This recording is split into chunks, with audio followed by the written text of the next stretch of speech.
Hi, I'm Lucia Timberlake. And I'm Sophie Stasio. Today we will be talking about education policy, and specifically the No Child Left Behind Act. Education policy is ever-changing. It is the rules, regulations, and practices that governments implement to organize and oversee education systems. The reason why education policies are put into place is to increase student learning. Education policy affects assets of education such as class size, curriculum, school choice, private schools, teacher pay, school infrastructure, and teacher certification requirements. One of the most controversial policies put into place was the 2001 Act, No Child Left Behind. This was the continuation of the Elementary and Secondary Act that was made under the president at the time, President George W. Bush. The State of Washington Office of Superintendent Public Instruction describes the major focus of No Child Left Behind as a way to close student achievement gaps by providing all children with a fair, equal, and significant opportunity to obtain a high-quality education. The U.S. Department of Education emphasizes 4 pillars within the bill. 1. Accountability, to ensure those students who are disadvantaged achieve academic proficiency. 2. Flexibility, allows school districts flexibility in how they use federal education funds to improve student achievement. 3. Research-based education, emphasizes educational programs and practices that have been proven effective through scientific research. 4. Parent options. Parent options increases the choices available to the parents of students attending Title I schools. The No Child Left Behind Act determined which schools got funding and which schools did not. These schools lived and died depending on test scores. States were required to establish academic standards and a state testing system that met federal requirements. Schools were to test every student in reading and math and were required to report tests that specified their race and ethnicity. The act assumed that testing was the ultimate deciding factor on whether students were learning or not. Under pressure to save their jobs and their schools, teachers had to teach to the test. If a school failed, the school was either closed down or turned into a charter school. Their first year of failure under the act resulted in a warning. Their second year, another warning. The third year of failure required mandatory school improvement, and the fourth, a corrective year. The fifth year ended in reconstruction, closing, or reopening as a charter school. By 2012, according to Diane Ravitch, 80% of schools were considered to be failing by No Child Left Behind standards.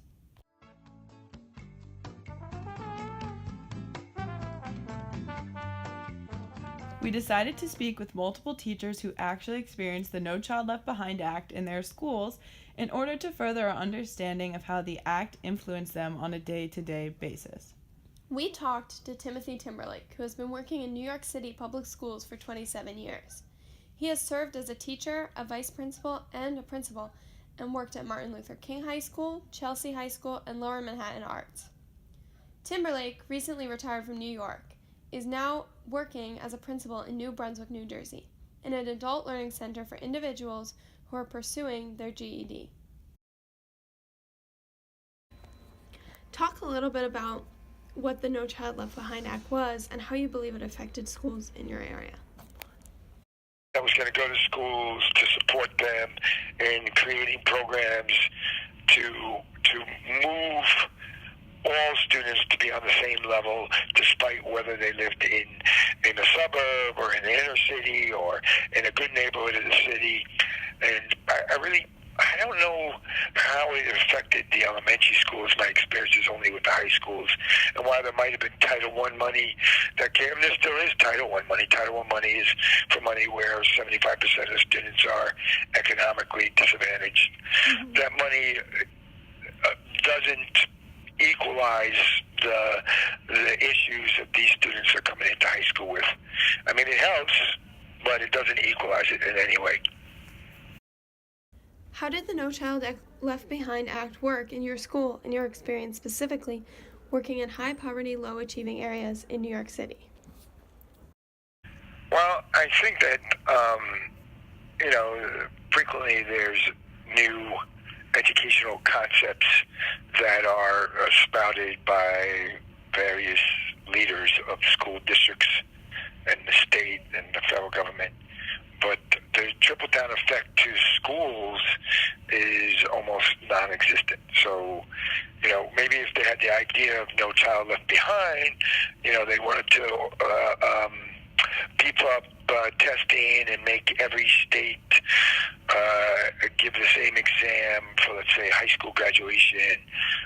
The reality is it never took effect, and we have no nationwide exam to show that there's equality across the board in education, and how really, no matter what we say about No Child Left Behind, the kids in inner city schools are still way, way, way behind the students in the suburbs.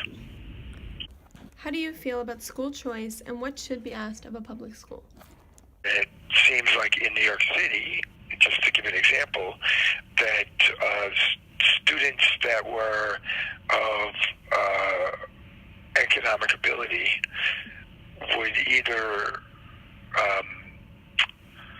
put their children in classes after school in 6th, 7th, and 8th grade so that they can get into the specialized high schools, that can test well in the specialized high schools, or they send them to private school once they got to high school. So that, in fact, none of the regular high schools in New York City are, in fact, diverse at all. Mm-hmm. So in reality, all the vocational schools failed. Thanks, Tim. In Timothy's school, the ramifications of the No Child Left Behind Act were little to none, because it was a vocational school. Amy Cleaver, an educator in the suburbs of Pennsylvania who teaches at Bradford Heights Elementary School in the Downingtown Area School District, was teaching kindergarten in 2001. She is now a third-grade teacher in the same school and has been teaching for 26 years. In your experience, what happened when the No Child Left Behind Act was first established?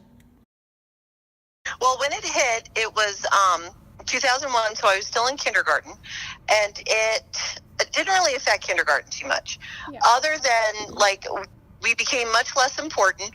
Basically, in Pennsylvania, from my point of view, what happened with No Child Left Behind was the PSSA.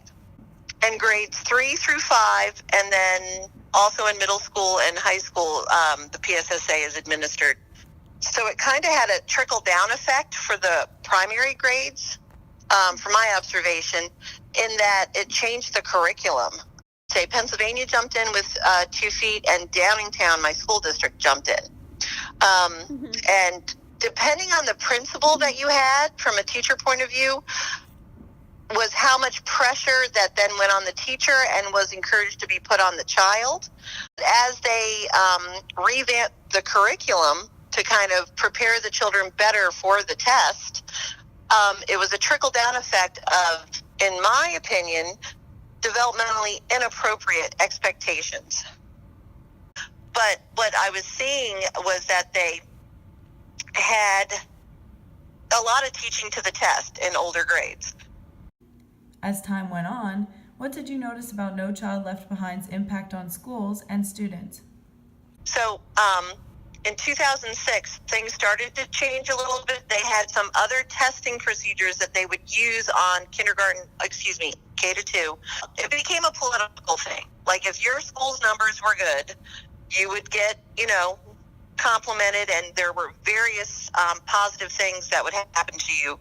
If your scores weren't good, depending on your superintendent, you could come into the data meeting, the PSSA data meeting, and be screamed at. It all depends on how serious or how much they attributed their scores to their job. So that's why it became important to pay attention to the candidates for representation that you were voting for and your governor. But it was a lot of undue stress, especially at the beginning, because it was hot in the news. Parents would read it. Schools would publish their scores. Parents would purchase homes stupidly based on how high the scores were.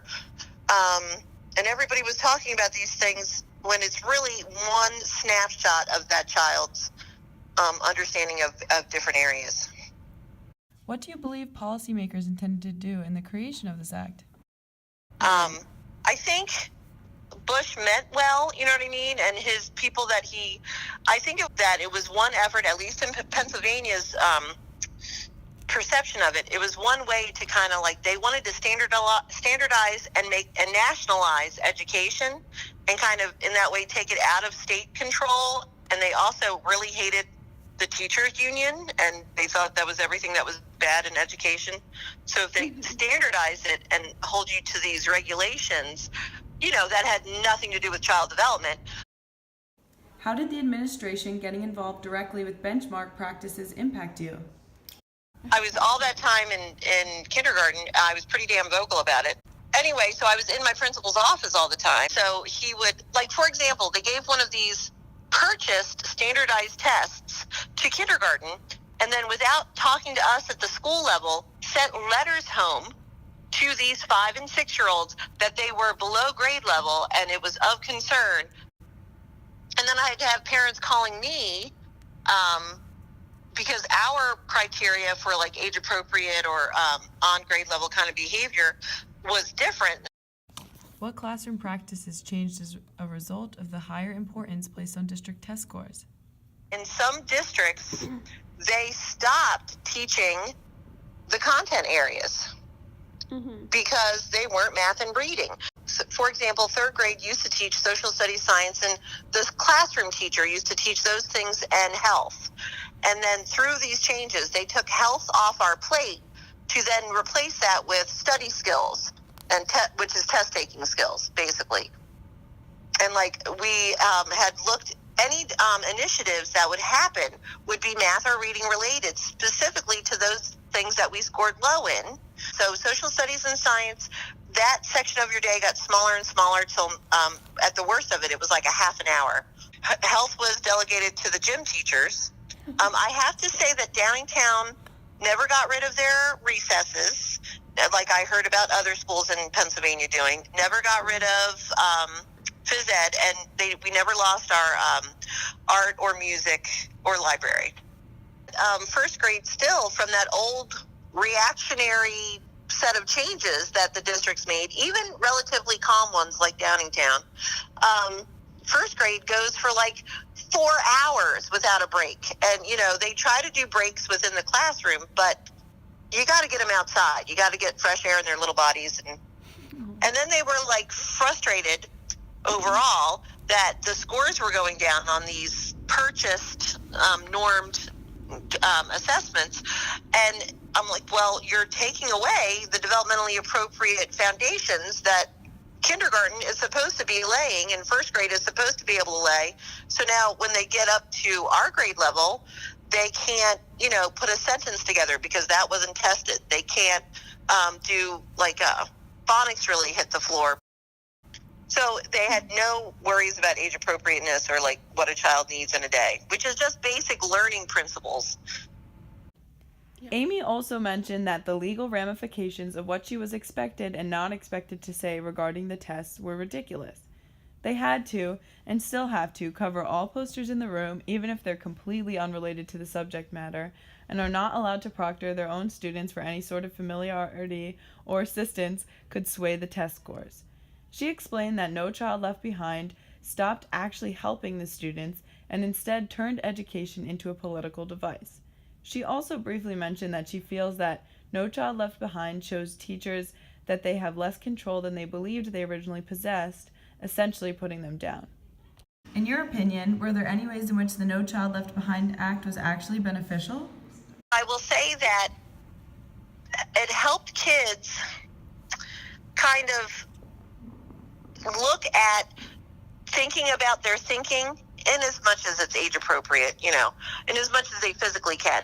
And it helped them think about that they can get better at testing. It's not just like, oh, I'm dumb at that. It's like they can actually try to get better.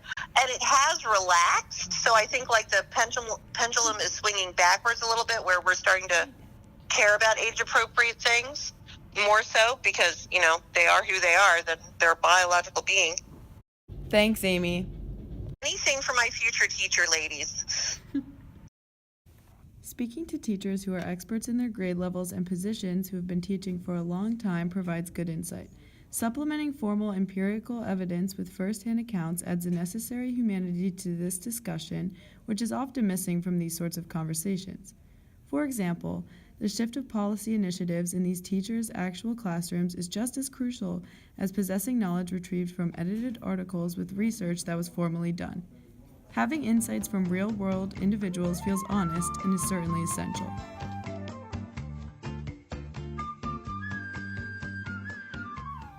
While the idea of the act possessed good intentions, there were many negative effects that followed the establishment of No Child Left Behind.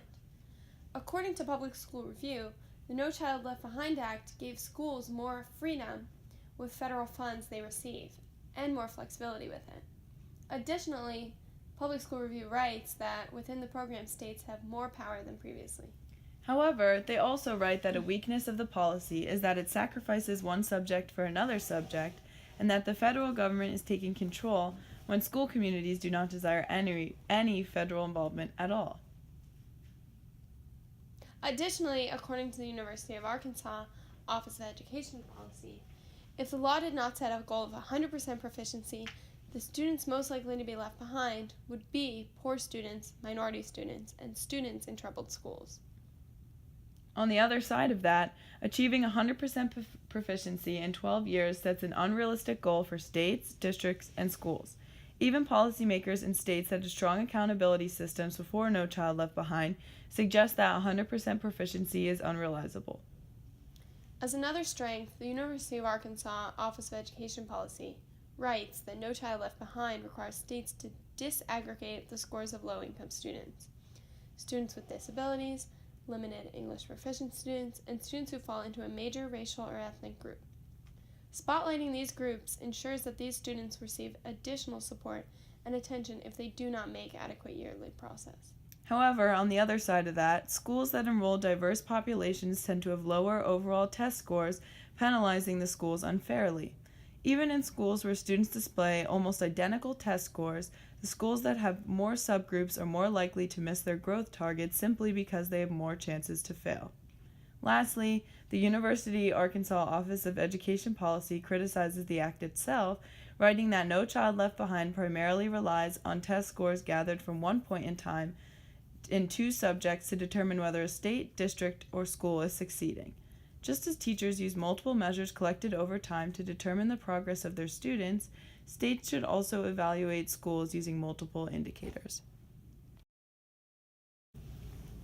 Diane Ravitch, a former supporter of the No Child Left Behind Act, is an education policy analyst, a research professor at NYU, an author, a historian, and was previously an assistant secretary of education in the United States. In an interview with the Economic Policy Institute, Ravitch talks about her change of beliefs. When asked, what do you think has been the greatest harm that has resulted from this policy, Ravitch replied, I think that No Child Left Behind created a totally utopian, unrealistic expectation that by 2014, 100% of all children would be proficient, and that schools that were not able to meet an unrealistic goal would be punished. So it created a very punitive language around schooling that said that if you don't meet this utopian goal, your school will be closed, your teachers will be fired, everybody involved in the process is somehow tainted. And it has created a tremendous momentum for privatizing public education. So I think that all in all, we see, I think, a danger right to the heart of public education as something that we should be improving and not destroying. When asked, how do we begin to reverse this, Ravitch replied, we have to fundamentally rethink where we are, and we have to rethink the rhetoric that we use about punishing schools and firing teachers. We have to back away from this notion that schools will be held accountable in a way that no other public institution is. And I think that the basic approach ought to be, how do we take the information that we have from tests and use it to help schools, use it to help teachers, use it to help students, instead of taking the information to punish. And if we can change that rhetoric from punishment to support, we'll be in a much better place 5 years from now.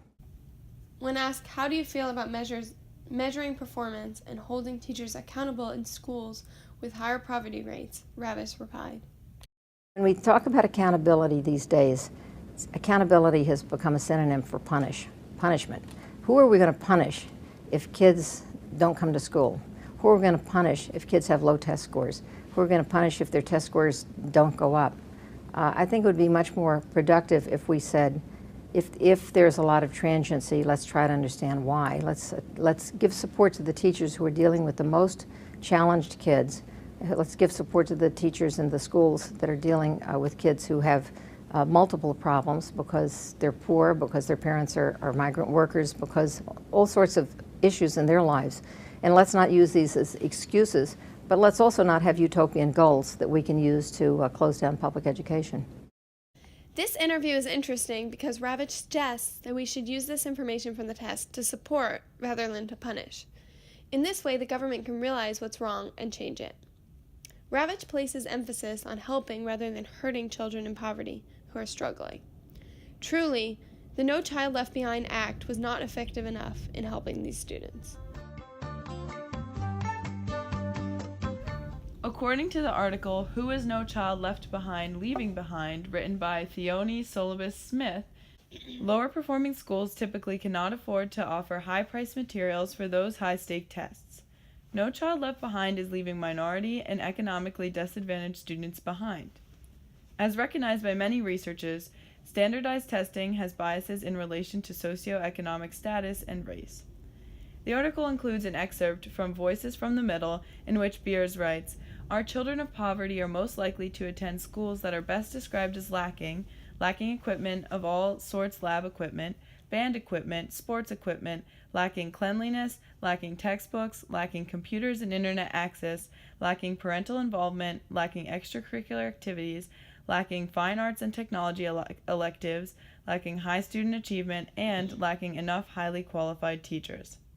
No school that experiences poverty or is a level 1 school will be able to achieve to the same level as a school that possesses many resources, no matter what the push towards success may be.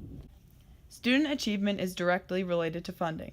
Schools in poverty have less resources and funding to begin with, therefore they do not have a great chance to perform well on tests, which in turn leads to even less funding or school closure. Clearly, schools with proper funding are the ones who are going to reap the benefits of this policy, for they are the ones who possess the ability to score high on tests, providing them with even greater funding. In trying to create equity among all schools, policymakers have created an even bigger divide. Test scores cannot accurately measure school and teacher quality, therefore, they should not be the ultimate deciding factor to whether a school receives funding from the federal government or not. Many educators and education advocates thought that this initiative could use improvement. At the time, the National Education Association had priorities to start change in the policy. The first was implementing an accountability system that would reward educators. The second, cutting down class size to improve student-teacher interaction and student learning. The third, putting qualified teachers in every classroom. The fourth, the encouragement of families and communities in the education of the school's children. Lastly, providing adequate resources to ensure that all public schools could provide a quality education. In conclusion, the No Child Left Behind Act of 2001 expired in 2007. The No Child Left Behind Act was, and for the most part, unsuccessful in achieving its goal to create a country for all students to receive the same basis of education. Instead of creating this change, the policy implemented ridiculous standards of education reform that could not be met by all schools. It failed to assist the schools that needed the most assistance, for it was only the schools that did well on reading and mathematical standard tests that received federal funding and attention. Many other policies followed the No Child Left Behind Act. Join us next week to learn about the Every Student Succeeds Act, the policy that immediately followed the No Child Left Behind Act.